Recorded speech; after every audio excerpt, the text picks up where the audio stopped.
Our interpretations of what happened outside of us, but also inside of us, might be one of the most important components to strong mental health that there is.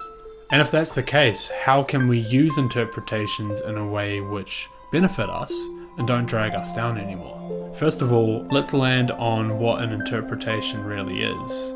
An interpretation is an angle that we take in the hopes that we are accurately reflecting what's really going on. We learn how to interpret over time by learning to be more accurate with our thinking. But using thoughts as a medium to interpret is difficult, and it's a biased medium, and it's a medium which isn't fully enveloped with all the possible experiences we could have, which would create the most accurate lens to interpret with. But we will never have that. We'll never know everything. We will always be basing our interpretations on the current framework from which we're operating at.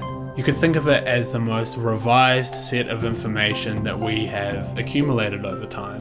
But as stated, that doesn't incorporate the entire realm of possible experiences, which, if we had, would give us the most complete and transparent view of what it means to interpret most accurately. So not only are our perceptions built from limited and usually biased frameworks, but also one of the biggest issues is that our interpretations are based on the mind, which likes to think that things are far more conclusive than they really are. Here's an example to bring this full circle so we really understand. I've visited the waterfront many times in my own city, and it's got to the point where I started to think that it's a little bit boring, it doesn't really hold too much value anymore. And so I wouldn't really want to go there. I'd want to seek out the new places that I haven't been to. And so that kind of kept me from wanting to go to the waterfront. But what happened was the other day I went to the waterfront, to a spot where I concluded that it's not going to bring me much joy to go there. And it was a beautiful day, and I had a joyous experience on the waterfront that I would even compare to how I feel when I'm on holiday. And so that experience completely slashed through any conclusions I thought were correct. My interpretation was hasty and one that wasn't accurate. It's like if I had a number of experiences which taught me that this place on the waterfront isn't nice to go to anymore, that becomes conclusive and set in stone. But the question is, why does it get set in stone? It's because we're so quick to put things in a box, square them off and say, that's how they are. But you can see now why this type of thinking isn't accurate. You can't let a subset of experiences define how things are going to be forever. Because I was in a different state of mind the first time I created that association. That was some years ago, and the variables between now and then have changed. And this is why conclusivity pertaining to the mind is such a difficult concept to tackle. It's because the variables are always changing, and in a perfect world we would come to a conclusion and leave it at that, and it will be that way forever. But that would not be in respect of how much changes in ourselves, more specifically in our minds. So we're talking about how mental associations are made, how two things are paired together and are created out of an ease of access, out of a shortcut, you could say, out of a means to make things quicker in the future when we are deciding about something in our heads. In my case, the pair would have been, this place on the waterfront equals no satisfaction or no value. But the issue is these pairs often become absolute and over-defining. They are by no means absolute, and they were bound by the certain forces of mind that were around at the time where the associations were made. I'm talking about the way that we were thinking back then, the beliefs that were in place. And I'm not just talking about large beliefs, I'm talking about the smaller beliefs about how the world works around us and how we work too, because those are the exact things which are bound to change.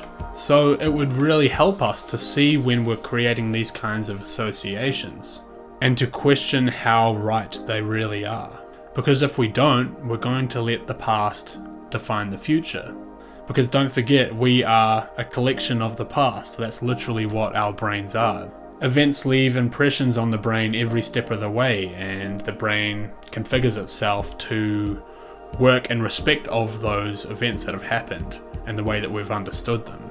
But the point is that the conclusions the brain comes to when it's trying to configure itself are just simply over-conclusive. They are hasty, they are inaccurate, and they were based on the specific set of variables which were occurring at the time that these conclusions were made.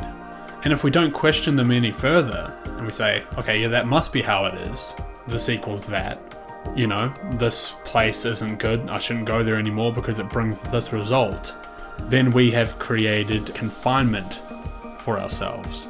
We have created a new law within ourselves that we are going to have to abide by unless we start seeing evidence to the contrary of what was created originally. Here's another good example. There was a time where I was in a particularly bad place, and I was in, I think, a certain suburb, and the association started to be made between this suburb and it being a bad experience. Don't forget, this is really important. The suburb has absolutely nothing to do with whether it's good or bad. A fantastic quote comes to mind. I don't think this is verbatim, but nothing is inherently good or bad. The mind makes it so, or thinking makes it so. So we impose our perceptions on something which is inherently neutral. The outside world has nothing to do with us in that way. We have just thrown a concept onto it, and we have put those things together to make it easier for us to navigate the world. Using those associations, the brain is able to work quicker and more efficiently because it thinks it has things figured out. Unless we prove it to be wrong, and then that linkage breaks, which is exactly what happened when I went back to the waterfront and realized, hey, this is actually fantastic. This conclusion I made wasn't right. So, what do we do about mental associations? First of all, we have to understand that a lot of the pairings that are made are created under certain circumstances. There are a set of variables which have pertained to the creation of that linkage, which means these associations are biased. And the fact that we run with these pairings for so long, thinking that's how it is, means we aren't accounting for the fact that variables change, our minds change, and in that sense we are running old software. We need to be careful with imposing our inner concepts onto the environment around us. You could say it's projecting in that manner. This isn't to say stop projecting, because it's a necessary way of how we understand the world. Don't forget, these pairings happen because we are trying to simply understand everything that's going on. There's so much to understand, and we want to do our best in doing so. But all I'm saying is that the way these associations are made can often be more unhelpful than they are of service to us. And if we can tell that difference between when we have made an association which helps us and one which holds us back because it's inaccurate, then we are going to be in good territory. Here's another really popular example. If you had a relationship and a song that you listened to a lot at the time when you were in that relationship, that song might really hurt you after you've broken up. Now, me going and saying, hey, that song is actually neutral and it's got nothing to do with you, might almost seem invalidating. But it's not meant to be an invalidation. It's meant to give you some leverage in the way that you can start to mentally unhinge yourself from it. Because a lot of these advancements are simply changes in mindset. Although, for example, if you are getting over a breakup, there's going to be a heck of a lot of emotional attention you're going to have to bring to yourself. But within the mental domain, you can start to get over this kind of stuff. If you start to extinguish the fire of suffering from a mental standpoint by unlinking the association, by reminding yourself, for example, this song actually has nothing to do with me, it can be a step to liberation. Because it brings you out of the mind, it brings you out of the biased reality which we look through. If we want to live more accurately, we have to be careful with how much bias is really going on. Or better yet, the way that we relate to that bias and see it for what it is. By realizing that the suburb that I was avoiding, because I had some bad experiences there, was just a result of something that was going on inside of me and absolutely nothing else, nothing to do with the suburb, it mentally started to break that association which was so conclusive and so damning for me. Because there's no point never going to that suburb again because it made me feel bad.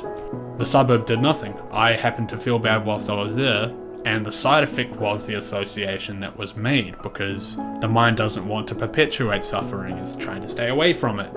So I hope these ideas have been useful. They certainly have been for me.